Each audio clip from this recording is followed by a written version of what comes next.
Hi, everybody. Welcome back to Health Hangouts with Amanda. If you're joining us for the first time today, the purpose of these videos that we're releasing every day is to spread strength, hope, and love to those who are struggling out there, to give people different ideas of what they can be doing to improve their health and their mental health and their wellness, and of course, support their loved ones and their community members. So today I have David Bielik with us, and he works with Chatsworth Pavilion in Montreal, in Canada. And so, Dave, I'm really happy that you took the time to connect with me, and like all the time that we've connected over the last few years. This is a couple years ago that we met. Actually, Brittany and I met with you in Banff, and we went we did some snowboarding, and we had Time flies. there's some great food. That's crazy, like almost a couple of years ago that happened. So and it's really great to make the business connection between our two centers. So yeah, I would love for you to just jump in, introduce yourself more fully, and then talk a bit about Chatsworth and what that's all about. Okay, hi. Dave Bielik. I work at Chatsworth Pavilion in Montreal, like Amanda said. It's a small private residential treatment center. So what I do here is many small things, but it's one of them is I'm the chef here. So I feed the clients and the staff and myself, which is great. I do a bit of clinical support, which is working with the clients, on recovery-based homework and things like that. I'm not a clinician, and I'm not a therapist, but I'm able to help with some of their homework, some of the questions they have, or the stumbling blocks they have. I do the maintenance here because we're small. We don't have a maintenance crew. I and Richard, the director, are the maintenance crew. I drive them out to meetings. I do shopping with them. What else? There's other things. Oh, and the marketing. I've started down the path of stumbling my way through trying to spread the news of who we are wherever I can. That's it. Yeah. It's a busy day. Yeah, well, I imagine jack of all trades, right? And especially when centers are smaller, you need generally you need everyone to kind of step up and do various roles, right? Oh, for sure. Yeah, I think and that's all intentional, that it's a small center, right? Yes. You have a specialized program, and it's shorter than general treatment stays. Like, I know there I'm careful how I say it, but we've known someone who went there and did a stay with you guys, and what was great about it is that it was it was an individual who was kind of like, well, I'm really busy, and I have these things that I'm running, and I'm and so it was like, well, I'm able to go for a shorter length of time, and that was really very positive for that person. And from what we know about that person, so that was great, considering it's so short. So I'd love for you to just talk a little bit about what the program is, and what the rationale for the reason the program is the way it is, and how it's been going. Yeah, sure. I mean, it's been around for quite a few years, in varying sizes. This incarnation of it was, again, by design, to just take it down to way more personal, one-on-one with our clinical, and to have like a single group of people, rather than 12 people all trying to do one-on-one therapy, and also to try and do like this a larger group. So we find that the dynamic with 6 people, as we do 6 maximum, is like a really tight therapeutic alliance. So that's one thing that we do for the sizing of it. But more importantly, I think the duration of it and the way that we do it, like we do a closed group model, so that there's no revolving door. We start 6 people. If we're lucky, we start 6 at one time, and we finish that group of 6 at the same time. So there's no interruptions in their process by somebody new coming or somebody leaving. So again, the therapeutic alliance within that remains pretty tight, right? Amongst the group themselves and amongst the staff. And again, you can schedule. So we have a lot of professionals that come through, like you were saying, and people, they're busy, and it doesn't matter. I mean, you don't have to be an executive to be busy. There's homemakers, there's all kinds of people that they have to be where they are. We get that. You can't just stop for 60, 90 days, no matter how much you need to do that and go to treatment. It's hard to do.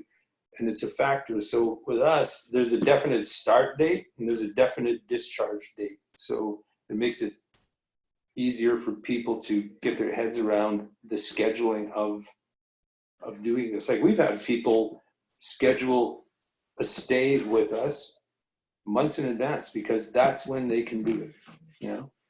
So because there's no flexibility on the start date and the discharge date, it makes it a lot easier for people to commit to doing it as well.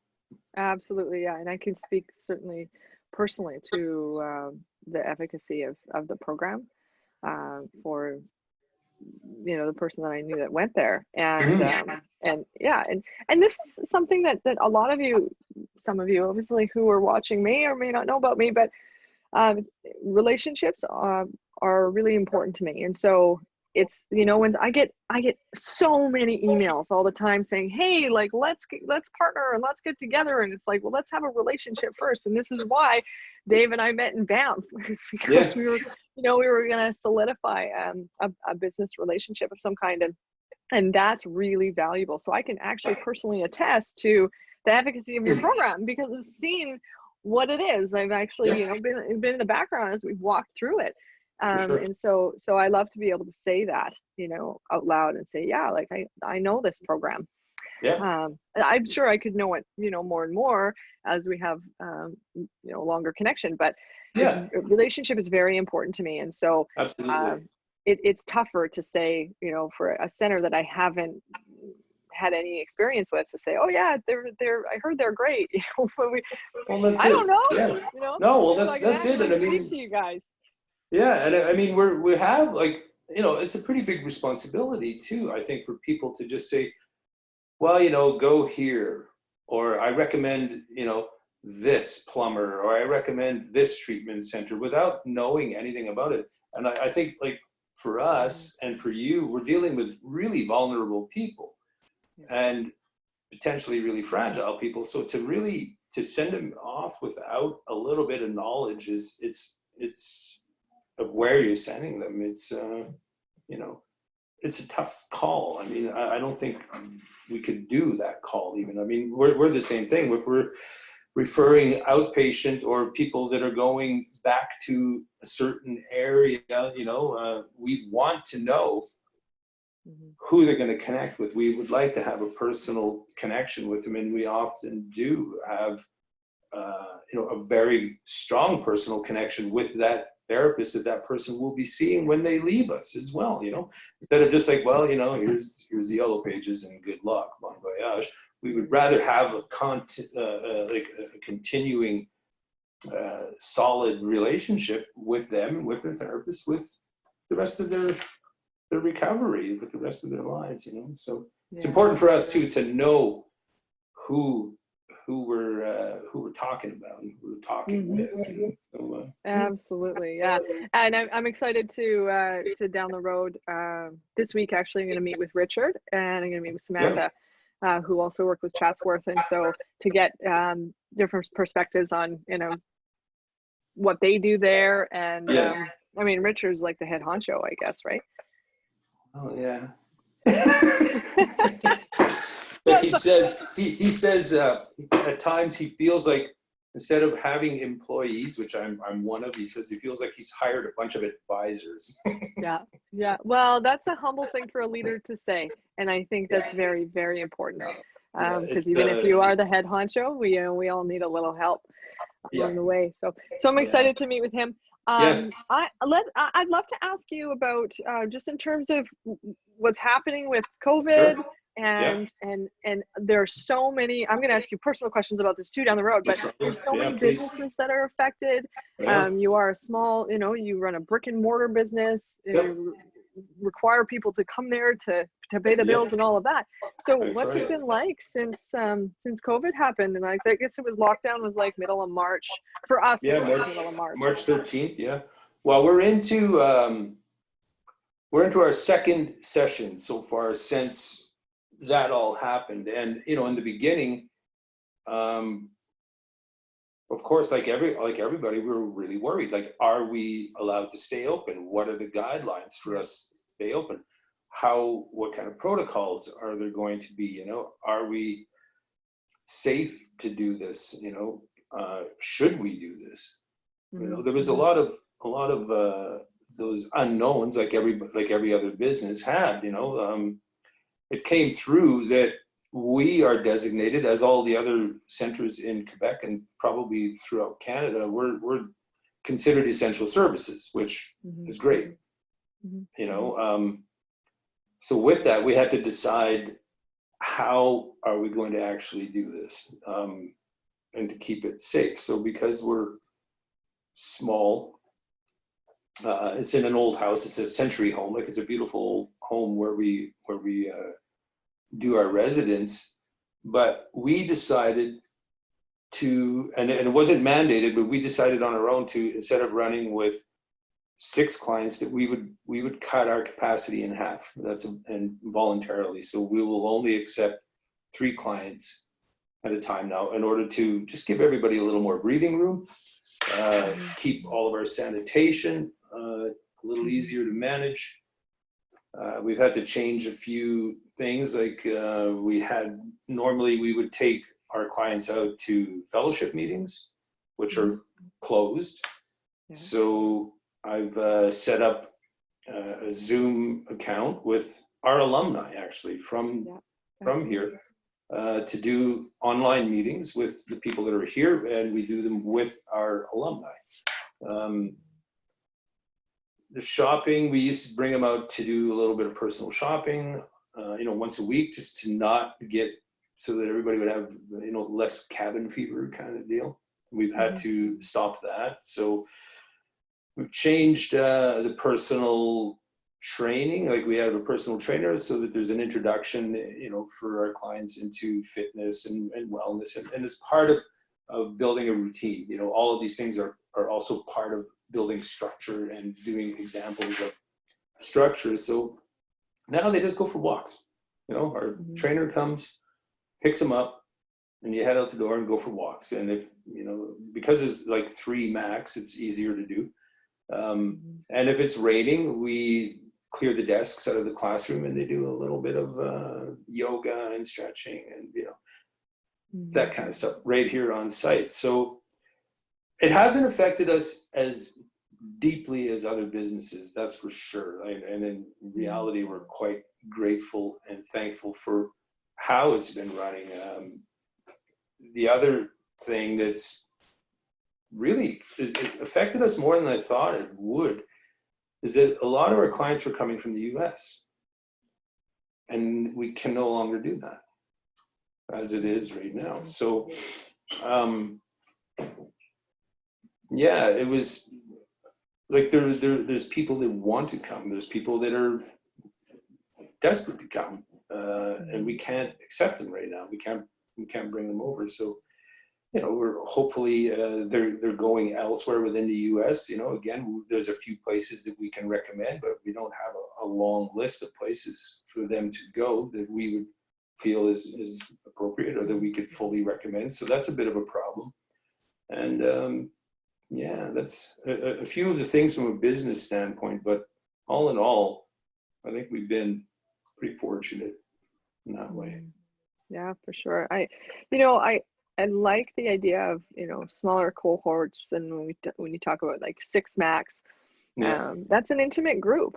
You know, some places they can run groups of 12, and that's a lot, right? You know, I'd say a healthy group is between 8 and 10 usually, but 6 is an intimate group. And so I'm just wondering this might be more of a Samantha question when I talk to her, and that's okay. And you can divert that if you need to, but I'm interested in now, if you have groups of 3, what the impact on the members are, and how that dynamic plays out. Is it as efficacious as having 6, for example? Well, again, yeah, I mean, Sam would be, she's runs the groups, her and Mike, our other therapists. So I think, we've been in this situation before without any COVID, without any of it, because, when we start a group, that's it. Our cutoff date is that date. So even if 2 more people show up the following day, we cannot and will not admit them. So we've run smaller groups in the past. And again, I can't speak for her on any given day, but from my experience with it is that, you could have a full group and it can be chaos, because we're dealing with people, we're dealing with human dynamics, we've been, and my opinion of these last 2 sessions that we've done, despite the extra stress that our clients are feeling, because they're leaving their homes or their businesses in a really uncertain time, but they've been really nice. We're just going thank you for just being cool and easygoing about all of this stuff, so, which is not always the case with our groups. They're vulnerable, they're raw, they're emotional, in an emotional state. So during this period right now, I think we've had very good luck with the groups that we've had. But I think Sam could really elaborate more on the clinical value of a larger versus a smaller group. But what I'm hearing, Dave, is that you guys have found a way to make it really advantageous for these people. It works regardless of whether it's 6 or 3. You make it work for them. And like I said, I've seen that firsthand. And when I've witnessed the transition from someone going in and then process through, and then them coming out, and a year later witnessing their transition still as a result of what they experienced at Chatsworth. Right? It's really beautiful. And there's so much more hope for this person's life because of it. And because of their work. I give them credit. They did. I mean, we just offer opportunities for them, and they choose to take them or not.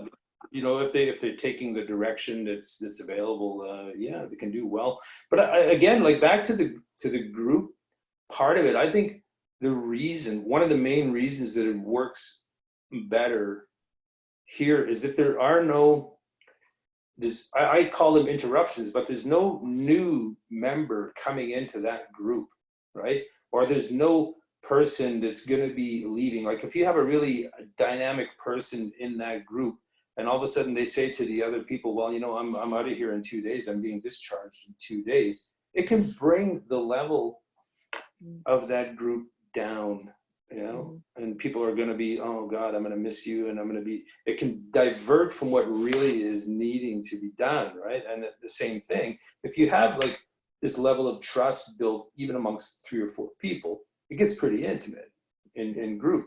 And all of a sudden, well, there's a new admit coming in today from Chicago. And you have the 3 that have this intimate connection are looking at this person going well, who are you? Kind of thing, So everybody goes, and it slows all of that work down again, So I think that's our bigger advantage is that, regardless of the group. Regardless of how many. Yeah, absolutely. And that's kind of we think about human beings and the collective approach. We get, even through grade school, into high school, into university, we have our cliques, or whatever you call them, right? We all bind together, and then somebody else. Here's a good example. Moving to the island, when I moved from Alberta to Victoria, it was hard to make friends. Everyone had, they're like, oh, we have our lives. I actually had somebody say to me, oh, I don't need any more friends. So like, Yeah. thanks anyway, kind of thing. And I was like, wow, like it's so Yeah. clicky, but Yeah. you can, that's a human condition thing there. Like, And I don't think it ends. I don't think it ends with high school. I mean, it continues. It carries on. I yeah, believe. yeah. And that's how you can use it to your advantage in the model that you guys are putting out there. Is like, we're going to Yeah. have 3 to 6 people, and they're all going to become very close over the course of Yeah. weeks. To bring someone else into that mix, it's like, well, that 3 to 6 people go, well, we don't know you, and now we can't trust you, and we trust each other. And so there's so much more Exactly. healing that comes in that trust. Because I would say, don't quote me on this because I don't know for sure, but Okay. I wanted to say like most treatment centers do it differently, but that's probably not fair. There are a lot of treatment centers that do it differently, where they have a constant rolling For sure. attendance, or whatever. What's the word I'm looking for? Yeah. Rolling Admission, admission. discharge. Yeah. Yeah. And so, and they seem to make that work, but this is a They do. strong Yeah. advantage for a small Yeah. treatment center that has a shorter duration of time. For sure. I mean, I went to a small. I'm gonna break my anonymity. You're out yourself. Very good. If I'm allowed to do that. Yes. But yes. I went to a government rehab in Ontario, in Canada, and it was dramatically different than what we're doing here, but it helped me, and and I'm thankful for them being there. So yeah, they made it work, no matter what. And they have challenges that we will never know, right, to do what they do, but it was full of caring, loving, good people, and I think that goes a long way too, so yeah. But Can it's I ask you a personal question? of course. How long have you been in recovery? Almost 8 years now. November 17, 2012. So 7+. Well, I like to say congratulations to people who achieve, even a day of recovery. But exactly. it's hard work. It's really hard work, and so congratulations, because it shows that you've put a lot of effort Thank you. and strength into your life. Good Thanks. for you. Thanks. Well, I'm surrounded by good people too.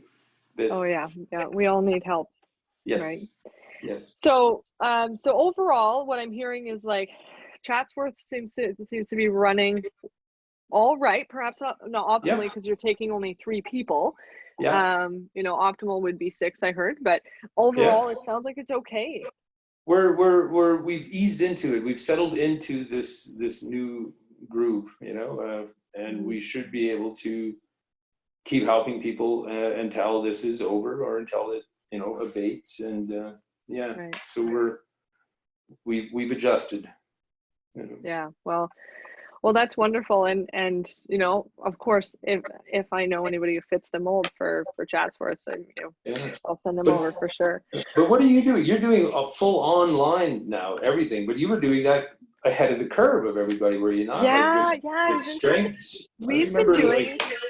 You were talking about this when we were in Banff, that you were setting up this digital platform, and voila, here it is. The time has arrived. Yeah, so we've been online. So I've been in practice for 12 years. Wow. Oh man, maybe more than that. So 2000 no, not quite 12 years. Just get my numbers straight. 2010, I opened this business. And so it's been running since then, but we've actually been online since I moved to the island, which has been 7 years, probably closer to 6. I'm not entirely sure, but yeah. And so but when I first started the online, like I went from an in-person private practice. Yeah. And then I moved, and I just said, do you guys want to come? I had like 10 clients at the time, and I had 8 of them come with me. And so that was really cool. And so from 8 clients, when I moved to the island 6 or 7 years ago, now we have hundreds of people that we serve, and a team of 14 staff. So that's been very, very exciting to develop and unfold. And so when we were in Banff, we were talking about kind of connecting the businesses. we were talking about like community care, continuing care, or aftercare, however you want to call it, and what we were doing there. So I was developing digital continuing care programs, different ways of doing different things and with different centers and things like that. So yeah, it's been digital for 7 years. And actually when I moved, I had people say to me like, that's ridiculous if you think that you're going to make that work. And I said, well, I'm going to do what I'm going to do, and I'm going to see. And if it fails, then it fails, and that's okay, because I'm going to learn a ton.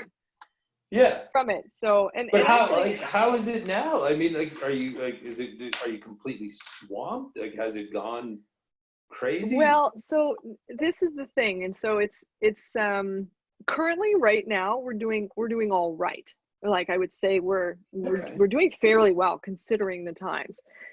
When COVID first started, or when lockdown first started, we saw a fairly significant decrease in our numbers, because people were afraid of, because people were like, well, we can't pay, we're not gonna be able to pay our bills, and we can't go to work anymore. And that's the first thing I would do is close right up. Like, if I can't pay my bills, then I gotta drop all these extra things.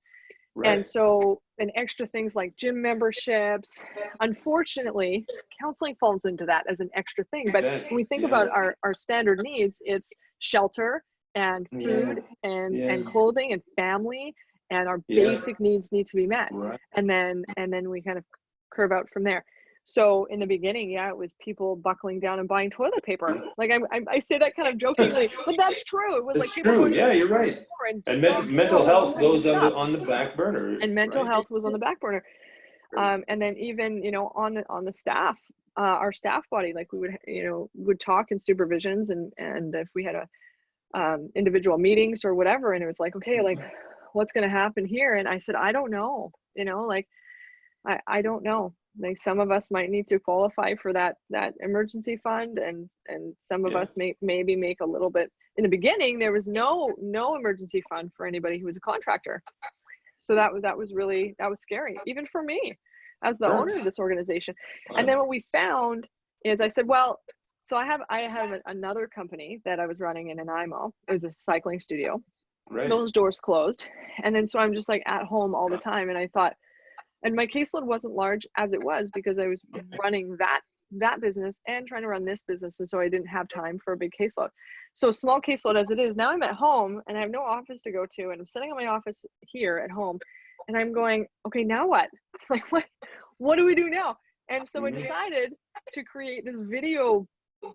I don't even know what to call it. I call it like a video blog or a video podcast. Some people are calling it, your video program. Whatever. But yeah, and then so I decided that I was going to release one video per day, and that's what I've been spending my time doing, and it's free. It's all like, you're volunteering your time to be here with me today, and that has been a massive saving grace. And I have a point to what I'm going to say. Nothing like taking a small bite, Amanda? Right? Only one a day, right? Just. Well, and I'm contacting everyone like in my address book on my phone. Hey, do you want to do a video? And some people are like, that's a hard no. Like, there's no way I'm going putting my face online. Like, there's no way. And some people surprise me. Some people who are more introverted, they're like, I'm pretty lonely, and I would like to have that chat with you. And so since then, so I've done like 30 of them, and you came out of the woodwork, right? Because you're like, oh, you like them and share them, and I appreciate that about you. Like we were saying, but since then we've gotten a lot more exposure, which is great. We're doing like these free emergency groups for people just to talk about that's kind of I mean, that's what I was wondering about, like, is how the mental health part of your business, how it's, is it coming back online, or is it? It is. Yeah, it is. It's because people are slowly becoming more comfortable with the amount of groceries they have and what they need, and there is the government benefit that's happening. But we are doing a lot of free stuff. We have a donation program too, so we've never turned anybody away because they couldn't pay. We make it work for them. And I know, like, well, I won't say that, but I think that that's a really valuable aspect of being in the helping field. So what we're seeing now is mental health is being greatly affected. And so it's not a back burner thing anymore. as much now, because the $2,000 a month is coming into people's pockets. They are able to, you know, there's rent subsidies, there's student subsidies, there's all kinds of things the government is trying to do. And quite frankly, even though the system may be flawed, like, you know, some people think it's great, some people think it's flawed, but I'm happy with the fact that there's support that's available, and I'm you know, I'm happy with what I'm seeing, even if it's all messed up. Like, the whole world is messed up. We're doing our best, you know. And for sure. So yeah, but there is like a tremendous strain on the population, and I think anybody that was vulnerable prior to this, you know, I'm so glad to hear that, you know, that for your business, because it's so accessible. It's not like you have to get out and do anything. You can get on and get you know, in front of somebody that can offer you a little bit of relief, you know. So yeah, 7 years ago to try the online, because we have worked out all the kinks. We've worked them all out since then, and not all of them. I mean, nothing's ever perfect, but yeah. So people are now like our emergency support groups. We're getting way more people signing up than we did in the beginning, and I'm running a group on Wednesday at like 12:30 in the afternoon, and it was full within like very, very quickly. So I got another counselor on board so we could split the group in half. Okay. So how are you funding that? You're just volunteering your time, and that's all that it takes? It's all volunteer. Yeah. Okay. Yeah. Okay. Yeah. And it's been helpful from the feedback we've gotten from the 4 or 5 groups we've done so far. It's been really helpful. Cool. And so people are now prioritizing their mental health, and it seems like we're getting a lot more inquiries. And I'm cautious because there is only so much that we can do for free. Like my staff and myself, like, we need to feed our families, and we need to do, but just like everybody, right? So we're not saying like, oh, we're just this total volunteer agency, because we can't, but we can definitely, we can push the limits, and we can do a lot of things. And so for these videos, like my hope is that if people can't afford to pay something, because this is not about money. We don't want this to be about money. We just want to be able to live comfortably and pay our bills and take care of our families. But for people to watch these videos and say, oh wow, like, I learned this one thing from watching this video, like, thank you, you know. And that's what I can give back to everybody. I mean, we can all carve out a little bit of time for volunteer work. I mean, everybody, I don't say everybody, but there are so many examples of people that run very busy lives, you know. They have a career, and they have a family, and they have, you know, sometimes extended family, and they have, you know, their soccer team or their hockey team or their baseball team, and they can still carve out an hour or 2 a week to volunteer, you know, for a church thing, or for an old folks home, or for something kind of like. They're a good example for me, and perhaps, you know, for you to just say, yeah, I can squeeze an hour, I can squeeze a couple hours a week in to help somebody that needs it, you know. And with my particular skill set, I can do this, you know. I can't fix your roof, but I can. But I can do this. I can, but so we have a unique skill set that we are able to offer. And so I think it's great that you're doing that, and that your colleagues are doing that. It's amazing. Yeah, we all come together, we all see, you know, 2 donation clients at a time without fail. And I have more times. I'm seeing 4 or 5 right now, because I have time to do that. Like, that's totally fine. But what happens is other people come out of the woodwork. So there's a lot of people who are working from home and are making a good living still. And those people, when they do inquiries, they're like, well, I can pay even at a sliding scale. That's fine with us. We don't care. It's not about the money. But so we are having more intakes. It's expanding. We're doing like, we're not like, you know, it's not extravagant or anything, but we are doing well. And that makes sense based on the times. And I'm hoping for more coverage, and just to say, whether anybody actually calls us at all or not, and people do, but whether they do or not, if they could see these videos and gain something from them and learn something and make their life a little bit better, that's great. This is a big reason I do them, but selfishly, I also do them because it helps me Yeah. to be able to have connection. Yes. Because, you know, I am with my partner, and I love her dearly. However, it's like there's nobody outside of that. And although like we have a great dynamic, relationships gotten closer, it's really wonderful to be able, because when was the last time you and I had a video call? Never. Exactly. I saw you 2 years ago. We just fly to Banff and meet in person instead, right? Yeah. The good old days. But we get to do this because because of COVID and because of the project, right? Yeah, exactly.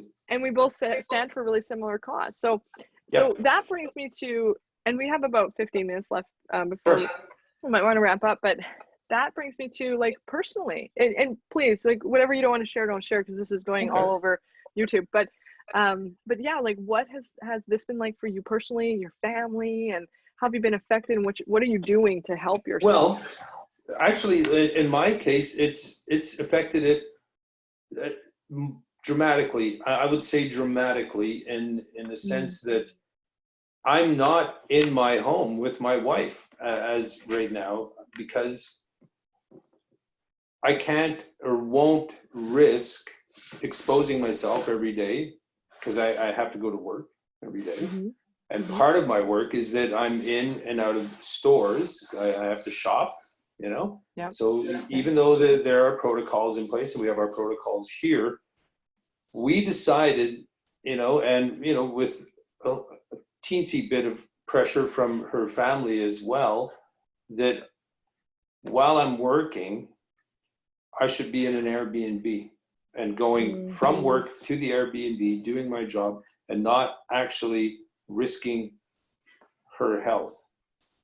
So we've been seeing each other on FaceTime, and you know, go for walks, you know, at the end of my day, but we're doing the social distancing. We're staying 6 feet apart, but I'm not actually living in my home right now while we're doing this, while I'm working. I'm staying at an Airbnb not far from where I work, so that, again, if she, you know, does her daily routine and she contracts it, I can take it from her and bring it back to work. You know what I mean? So we're trying to limit ourselves, and I don't know if it's the right thing to do. You know, we have friends that are doctors. They're going, we don't really know how to advise you on this, but it sounds like what you're doing seems to be the right thing to do. You know, so I have no chance of her infecting me and me bringing it to work. I have no chance of me coming from work and infecting her and have her get sick and have her, you know, it's a bit confusing. And I mean, it's not that we're you know, uninformed people, but even with everything that we have at our availability for information, we're not exactly sure what the proper thing to do is with all of that. And like I said, even some of our medical friends are going, yeah, well, you know, you're erring on the side of caution, and good, keep doing that. So it's had a, you know, a manageable effect for sure, because we understand why we're doing it. But it's the first time in our relationship that we've spent this amount of time apart. So yeah. It's really tough to be in that situation, I imagine, right? And well, maybe for how me long it is. Maybe for her, she could be too. having a great time. I don't know. Oh. Well, get the place to herself. Yeah. And there's, you know, of course, there's benefits to both sides, of course, and silver linings everywhere. But you know, I think about that, because I didn't know that, Dave. And I think about the nurses or the frontline workers who are staying in like their, you know, a trailer on the driveway.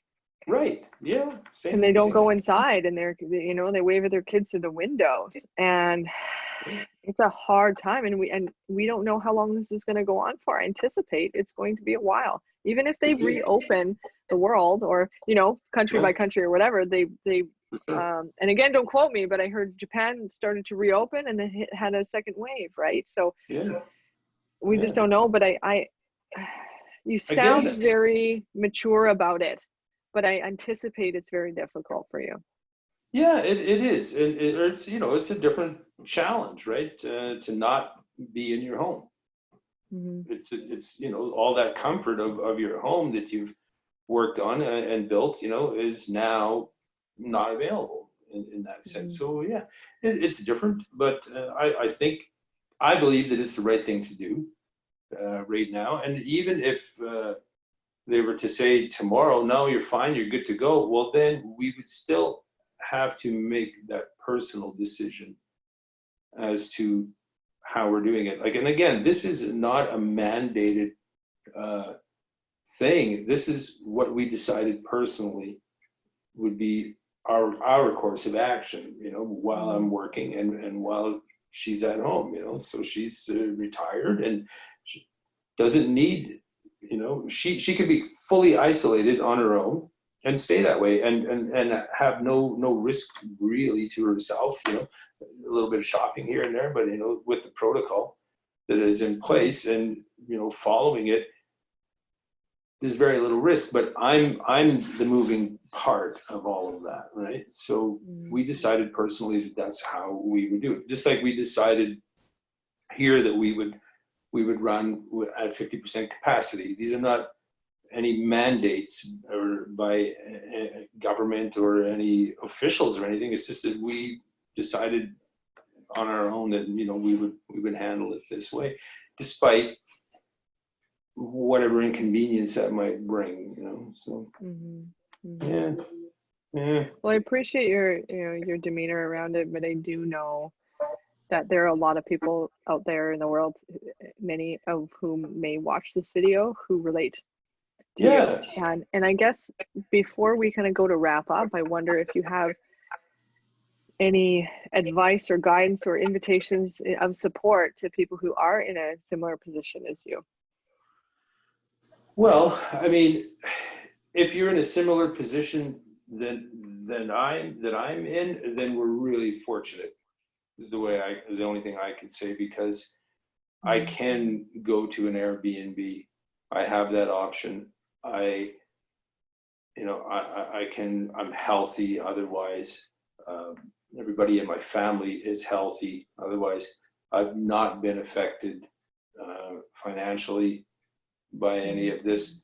So for me to lament, I can't lament my situation right now, because there are so many other people out there that aren't as fortunate, you know, and I know that for a fact, you know. So I can internally, I can complain about my personal situation a little bit, because it isn't exactly the way it was, you know, 2 months ago or whatever it was. But the reality is that I'm still in a very good place despite all of this. So anybody that feels that my life is being inconvenienced, it's not. There's so many more people out there that have had real blows. You know, they've had people die. They've had people get really sick. They've lost their employment. They've lost their livelihoods. They may lose their homes. So let's focus a little more on them and see what we can do to help people like that are way farther down the scale than I am, and focus our attention on seeing if we can do anything to help that cause. You know, it's my advice to anybody that relates or that says, yeah, Dave, I'm in the same position as you. That's what I think we collectively need to do, because we're still in good shape, you know, we're in good shape. Yeah, well, a beautiful attitude you have. I really value that big time, that we can see the silver lining in the challenges that we face. And that was a really beautiful response. And then I'm thinking about those who are listening who are struggling with addiction, and any last words or guidance around, like from Chatsworth, that you want to share with those folks. Any words of encouragement or thoughts? Well, don't use this as the excuse to not get help. You know, because there's help available. There's telehealth with you, you know, places like yours. treatment centers are still open and operating, and they're doing their best to keep everybody safe. A lot of them have made significant changes in how they operate in order to keep clients safe. So there's that. There's fellowship. There's online fellowship meetings that are available to anybody that is struggling with addiction. And if you're not privy to the 12-step programs that are available, there's other options for addiction. There's addiction services available online. There's people to call. There's never, in my opinion, and what I was told when I was getting into recovery, like I would have complained if I had to take the subway across the city to go to a meeting, and they're going, well, do you want to be well or not?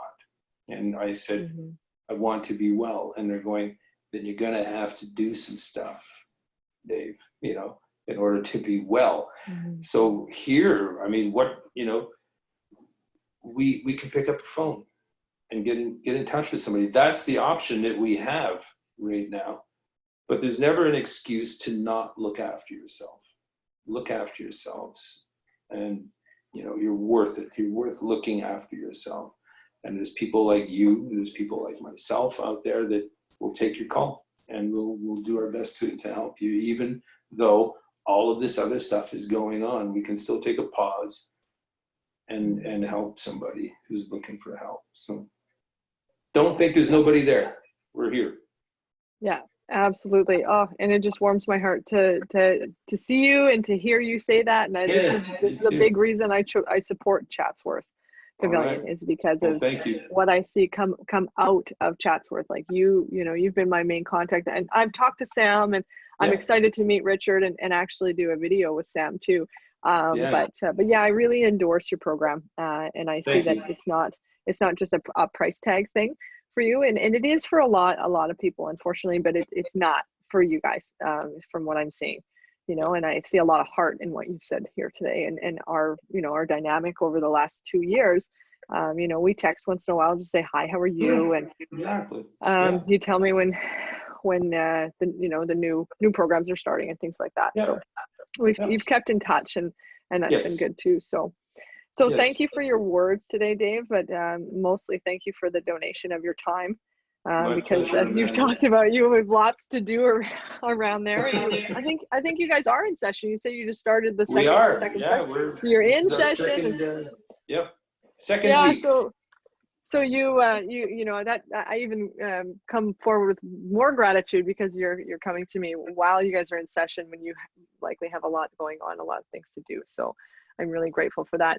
And so we'll just stay in touch like we normally do. Yes. If anybody, Dave, are you okay? If anybody wants to get connected with you, would you like to leave your email address, or do you want me to just like forward correspondence to you, or?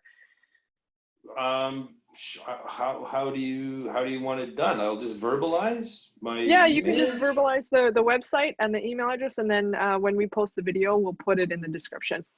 Okay, well, like our business, it's chatsworthpavilion.com. That's the website, right? Yep. Okay, and I can leave I leave my personal number out, and that's public information, so I can leave that. Yeah, you can leave that if you want to verbalize that here. That's fine. Yeah, sure. Okay, so it's 514 443 5078. That's a cell, so you can phone or text that if you're having any difficulties, or even just for general inquiry as to what we do. And the rest, we have I've heard it's a good website. I wouldn't know, but it seems good. A lot of people have commented on it. So there's a lot of information on there. There's videos on some of our philosophy and some of the different points of how we approach things. Embedded into that website. So, and there's a contact page there if anybody wants to get in contact. And, and then the guidance around, please don't let this be an excuse to not get, to not try and get well, because it's, look after yourselves. No matter we will find, in addiction, we will find any excuse to not get well, not just addiction, but also mental health issues. So I agree. Exactly. Like there will always be an excuse if you're looking for an excuse, and this does not have to be one of them. It does not, no, by all means. It's available. It's fully available to everybody right now. So, yeah. Wonderful. Okay, Dave, well, thank you so much for your time again today, and we'll be in touch whenever. Amanda, thanks so much for having me on. It's great. Good to see you again. Yeah, you're welcome. Likewise. All right. Okay. Bye.